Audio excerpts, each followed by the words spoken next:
तो भाजपा मुख्यालय पर भाजपा की संगठनात्मक बैठक हो रही थी, जो कि खत्म हो चुकी है। लोकसभा चुनाव को लेकर महामंथन हुआ है। सीएम भजनलाल शर्मा ने संबोधित किया, पदाधिकारियों को जीत का मंत्र भी दिया है। प्रदेश अध्यक्ष सीपी जोशी समेत कई नेता मौजूद रहे। और ज्यादा जानकारी के साथ हमारे सहयोगी पिंटू का रुख करते हैं। पिंटू, संगठनात्मक बैठक खत्म हो चुकी है, क्या कुछ चर्चा, क्या कुछ मंथन इस बैठक में हुआ? देखिए चाकू, भाजपा मुख्यालय में काफी महत्वपूर्ण प्रदेश स्तरीय संगठनात्मक बैठक हुई और लोकसभा चुनाव को लेकर इसमें मंथन किया गया। संभवतः आज ये विधानसभा चुनाव के बाद में पहली बैठक हुई और पहली ही बैठक लोकसभा चुनाव की तैयारियों को लेकर हुई, मिशन 25 को लेकर हुई। पूरी एक लंबी चर्चा हुई कि किस तरीके से संगठन आगामी दिनों में कामकाज करेगा, क्या भूमिका रहेगी, और एक पूरा खाका तैयार किया गया है। करीब 3 महीने की कार्य योजना इसमें तय की गई है। अगले 3 महीनों में संगठन किस तरीके से कामकाज करेगा, वो पूरी रणनीति बनाई गई है। क्या किस तरीके से केंद्र सरकार की योजनाओं को आम जनता के बीच में रखा जाएगा।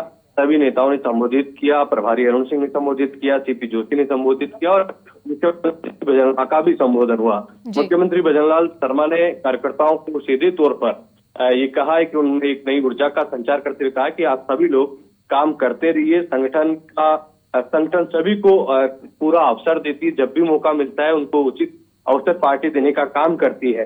तो ये बात उन्होंने कहा कि जी मुझे मुख्यमंत्री बनाया गया, मैं सबसे पीछे की पंक्ति में बैठा था और मुझे जानकारी नहीं थी कि मैं मुख्यमंत्री बनूंगा। तो ऐसे में सभी लोग संगठन के लिए काम करें और जब भी मौका आएगा पार्टी सभी कार्यकर्ताओं को अवसर देगी। और साथ ही उन्होंने जो प्रधानमंत्री नरेंद्र मोदी के 9 आग्रह थे वो याद दिलाए कि किस तरीके से पानी की बूंद बूंद को बचाया जाए, गांव में जाकर लोगों को डिजिटल लेन देन की जानकारी दी जाए, मिलेट्स को बढ़ावा दिया जाए, खेल को बढ़ावा दिया जाए, फिटनेस को बढ़ावा दिया जाए। इन सब चीजों को लेकर चर्चा की गई। लेकिन मीटिंग की ऑल ओवर बात की जाए तो 3 महीने की कार्य योजना पर चर्चा हुई है कि अगले 3 महीने में क्या काम करने वाले हैं। लोकसभा चुनाव में किस तरीके से मिशन 25 में कामयाब हो, उसको लेकर क्लस्टर लगाए जाएंगे। 3 लोकसभा क्षेत्रों पर एक क्लस्टर बनाया जाएगा। इस क्लस्टर में राष्ट्रीय नेताओं के प्रवास होंगे, केंद्र के मंत्री आएंगे, बड़े नेता आएंगे, वो यहाँ पर प्रवास करेंगे, मोदी सरकार की योजनाओं का प्रचार प्रसार करेंगे, कार्यकर्ताओं की बैठक लेंगे और उसके बाद में विधानसभा स्तर पर जो है क्लस्टर लगाए जाएंगे। वहां पर राजस्थान के जो क्षेत्रीय नेता है प्रदेश के, वो प्रवास करेंगे। 3 लोकसभाओं पर एक क्लस्टर होगा, कुल मिला के 9 क्लस्टर लगाए जाएंगे। 9 क्लस्टर में जब ये प्रवास करेंगे राष्ट्रीय नेता तो वहाँ के जिलों की भी मीटिंग लेंगे। तो इस तरीके से लोकसभा चुनाव की तैयारी होगी। फिर विधानसभा वाइज क्लस्टर लगाए जाएंगे जहां पर स्थानीय नेता प्रवास करेंगे, मीटिंगें लेंगे।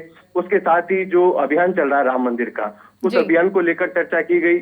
9 मतदाता सम्मेलन, 9 मतदाताओं को 1 करोड़, देश भर में 1 करोड़ 9 मतदाताओं को पार्टी से जोड़ने का टारगेट रखा गया है। किस तरीके से 9 मतदाता सम्मेलन चलाए जाए, इसको लेकर चर्चा की गई। साथ ही वोटर लिस्ट में लोगों के नाम जुड़वाने को लेकर, इसको लेकर भी चर्चा की गई है। तो ये पूरी एक रणनीति तैयार हुई। तस्वीरें आप देखेंगे, मुख्यमंत्री भजनलाल शर्मा बीजेपी मुख्यालय से रवाना हो रहे हैं और आज उन्होंने मीटिंग ली, क्योंकि वो खुद संगठन के आदमी रहे, 3 बार महामंत्री रहे और संगठन में अगर पिछले 5 साल या पिछले, मैं कहूं कि पिछले अगर 10 साल में देखा है तो संगठन में सबसे मजबूत कार्यकर्ता के तौर पर उनकी पहचान रही। संगठन के जितने भी कार्यक्रम दिल्ली से मिले उनको धरातल पर ले जाने का काम भजनलाल शर्मा ने किया। इसीलिए इनको संगठन की मीटिंग्स में काफी रुचि भी रहती है। आज प्रदेश स्तरीय मीटिंग में शामिल हुए और उसके बाद में आईटी सेल की कार्यशाला थी चुनाव को लेकर, उस कार्यशाला का उद्घाटन भी मुख्यमंत्री भजनलाल शर्मा ने किया।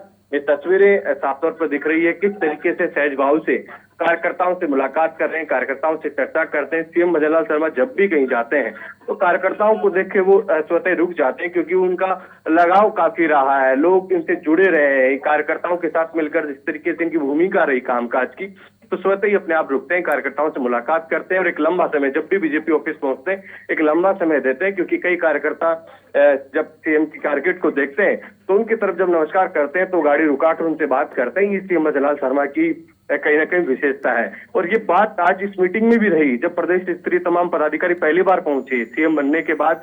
आज ये पहली मीटिंग थी और जब तमाम जिलों के अध्यक्ष, जिला प्रभारी जो भजनलाल शर्मा के साथ मिलकर इस पूरे चुनाव में काम कर रहे थे, वो जब यहाँ आए तो फोटो सेशन हुआ, सभी ने फोटो खिंचवाई और इन्होंने जिक्र भी किया कि देखिए आप लोग काम करते रहिए, काम करोगे तो अवसर मिलेंगे, संगठन ही सर्वोपरि है। ये बात इन्होंने इस बात का जिक्र भी किया और एक उदाहरण दिया खुद का कि मुझे खुद को जानकारी नहीं थी कि मैं मुख्यमंत्री बनूंगा। तो ये कहीं ना कहीं मोटिवेट कार्यकर्ताओं को किया गया है ताकि आगामी लोकसभा चुनाव में फायदा मिले। और पूरे आगामी 3 महीनों की कार्य योजना बनाई गई है कि कौन कौन से काम प्राथमिकता से करना है। चुनाव संचालन समितियां बनाई जाएगी, लोकसभा स्तर पर समितियां बनाई जाएगी, बूथ स्तर पर बनाई जाएगी, किस तरीके से पन्ना प्रमुखों को फिर से एक्टिव किया जाए। और सबसे मजबूत कड़ी है बीजेपी के संगठन की कामकाज की पन्ना प्रमुख जो करीब 20 लोगों पर एक पन्ना प्रमुख लगाया जाता है, जो उनको जोड़कर रखता है, उनकी जिम्मेदारी लेता है मतदान केंद्र पर पहुंचाने तक, बूथ स्तर तक। तो ये सारी संचालन समितियां बनेगी। और एक बार फिर शायद भजनलाल शर्मा के कार्यक्रम में कुछ बदलाव हुआ है, वो फिर से पार्टी मुख्यालय के भीतर जा रहे हैं। एक बार फिर वो पार्टी ऑफिस में चले गए और उनका यहाँ से निकलने का कार्यक्रम था। तो ये लंबी मंत्रणा आज भाजपा मुख्यालय की इस बैठक में हुआ और लोकसभा चुनाव को लेकर एक लंबी चर्चा हुई कि किस तरीके से संगठन को कामकाज करना है, प्रमुख तौर पर क्लस्टर्स बनाने को लेकर, क्लस्टर्स में राष्ट्रीय नेताओं के प्रवास करवाने को लेकर, उसके बाद में स्थानीय नेताओं के प्रवास को लेकर। तो ये पूरा एक खाका तैयार हुआ है। जो एक स्वच्छता अभियान चल रहा है, स्वच्छता अभियान के दौरान तमाम जो मंदिर है, सार्वजनिक स्थल है, वहां पर साफ सफाई करनी है। और उसके साथ नव मतदाता सम्मेलन है, राम मंदिर को लेकर 28 जनवरी से जो अभियान शुरू होने वाला है उसको लेकर चर्चा हुई है। और किस तरीके से चुनाव संचालन समितियों का गठन करना है और मिशन 25 की तैयारी में पूरी तरीके से एकजुट होकर काम करना है। ये पूरी लंबी मंत्रणा आज इस पूरी बैठक में हुई है। जी, तो फिर जो तस्वीरें आपने दिखाई है, मुख्यमंत्री भजनलाल शर्मा के कार्यक्रम में कुछ बदलाव हुआ है। वो दोबारा अपने गाड़ी के पास में पहुंच गए थे, लेकिन एक बार फिर से बीजेपी प्रदेश मुख्यालय पहुंच गए हैं। क्या कुछ हलचल देखने को मिल रही है?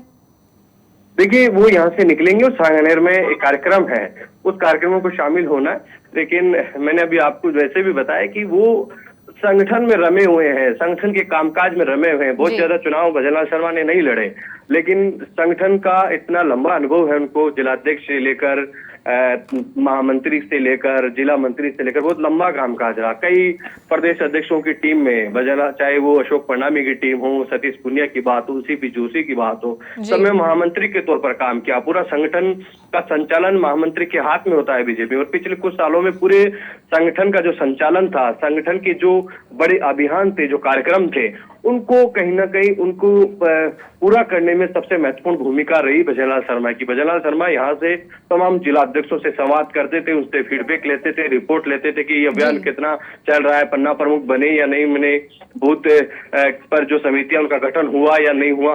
ये लगातार खुद कार्यकर्ताओं से संवाद करते थे, इसलिए कार्यकर्ताओं से इनका एक अपना लगाव है। और जब भी कार्यकर्ता जहाँ होते हैं तो उनसे मिलते हैं, बात करते हैं। और आज हमेशा फोन पर ये चर्चा करते थे कि इस अभियान की वहां पर क्या गति मिली, कितना काम हुआ है इसमें। लेकिन आज जो वन टू वन तमाम प्रदेश के पदाधिकारियों से उन्होंने संवाद किया, कई उदाहरण दिए, अपने महामंत्री रहने के दौरान काम किया। हालांकि महामंत्री वो अभी भी है संगठन में। तो इन सब चीजों को लेकर चर्चा हुई है और आगामी दिनों में बीजेपी और ज्यादा आक्रामक तौर पर लोकसभा चुनाव को लेकर मिल सकती है, क्योंकि जिस तरीके से अभियान हाथ में लिए हैं और तमाम बड़े नेताओं के प्रवास होंगे और स्थानीय स्तर पर जो प्रदेश के बड़े लीडर्स हैं उनके दौरे होंगे, वहां पर किस तरीके से काम होगा, मंत्रियों की जन सुनवाई होगी, वहां पर पदाधिकारी उनके साथ रहेंगे और केंद्र सरकार की योजनाओं का प्रचार प्रसार करना है। ये पूरी चर्चा हुई है। हालांकि प्रारंभिक मीटिंग है, अभी और खूब सारी मीटिंग्स होगी, उनमें जिम्मेदारियां तय होगी, कार्य का विभाजन होगा कि उनको क्या काम करना है, मोर्चों की क्या भूमिका रहेगी, किस मोर्चे को किस तरीके से काम करना है। और ये सब चीजें जो है अब बीजेपी ने शुरुआत कर दी है लोकसभा चुनाव की तैयारी को लेकर। हालांकि मैंने पहले भी कहा चाह रहा हूं कि जिस तरीके से बीजेपी के लिए पिछले बार जब 2019 में लोकसभा चुनाव हुए, राजस्थान में भी सरकार नहीं थी, बावजूद इसके अपने मिशन में कामयाब हुई बीजेपी। 25 की 25 सीटें बीजेपी गठबंधन को मिली यहाँ पर। हालांकि एक सीट नागौर की वो गठबंधन की थी और जी। 2014 में भी बीजेपी ने 25 की 25 सीटें जीती। कुछ ही राज्य हैं देश में जहां पर पिछले 2 चुनाव से लगातार पूरी की पूरी सीटें पीएम मोदी के खाते में जा रही है, बीजेपी के खाते में जा रही है, उनमें से राजस्थान आता है। लेकिन इसके बावजूद बीजेपी प्रत्येक चुनाव को एक चुनौती के तौर पर लेती है, एक चैलेंज के तौर पर लेती है और कार्यकर्ताओं को कहीं ना कहीं पूरी तरीके से लगातार एक्टिव रखती है। ऐसा नहीं कि अभी हाल ही में चुनाव जीते हैं, सरकार है, तो कार्यकर्ता कहीं ना कहीं किसी गलत फहमी में रहे। जी। यही बीजेपी की विशेषता है कि कार्यकर्ता को व्यस्त रखो, कार्यकर्ता को काम दो और खूब सारे स्तर पर पद से ज्यादा बीजेपी में काम बांटे जाते हैं। तमाम कार्यकर्ताओं को अलग अलग अभियानों के विस्तारक, पन्ना प्रमुख, अभियानों के संयोजक, संचालक, उनकी अलग अलग कार्यकारिणियां, तो काम इतना ज्यादा हो रहता है बीजेपी में संगठनात्मक का, और उसको कार्यकर्ता भी अभिभूत रहता है कि मुझे संगठन का काम करने का मौका मिल रहा है, वो डेडिकेटेड होता है और इसका फायदा फिर चुनाव में बीजेपी को मिलता है। जी।